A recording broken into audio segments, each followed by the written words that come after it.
Hi student, इस question में बोला है the acceleration of particle is increasing linearly with time t as v T.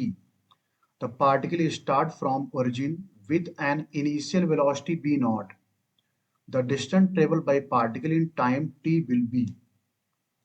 अच्छा, यहाँ पे एक्सीलरेशन जो है वो बी टी के फॉर्म में इंक्रीज कर रहा है, यानी कि ए इक्वल टू हम लिख सकते हैं बी टी, और ए इक्वल टू हमें पता है कि ये होता है d b by d T.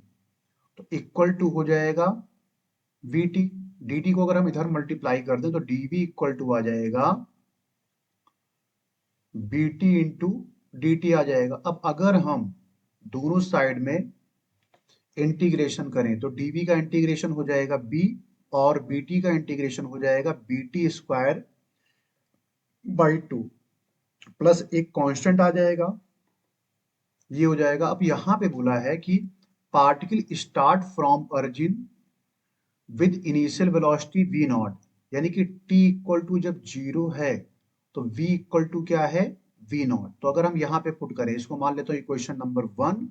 Equation number one में अगर हम t equal to zero put करें तो v हो जाएगा v नॉट, क्योंकि इसने बोला है इनिशियल वेलोसिटी जो रहता है वो v नॉट रहता है।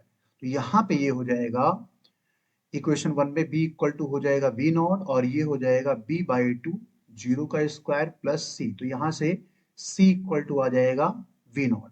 अब अगर हम ये c की वैल्यू इक्वेशन वन में पुट करें तो ये आ जाएगा, चलो इसको मान लेते हैं इक्वेशन नंबर टू। तो यहाँ पे फ्रॉम वन एंड टू से ये मिल जाएगा v equal to V T square by two plus C की वैल्यू हो जाएगी वी नॉट। अब हमें पूछा है the distance travel by the particle in time t will be. अच्छा, बी की जगह पे हम लिख सकते हैं dx अपॉन डी टी। तो ये आ जाएगा B t square by two plus v not.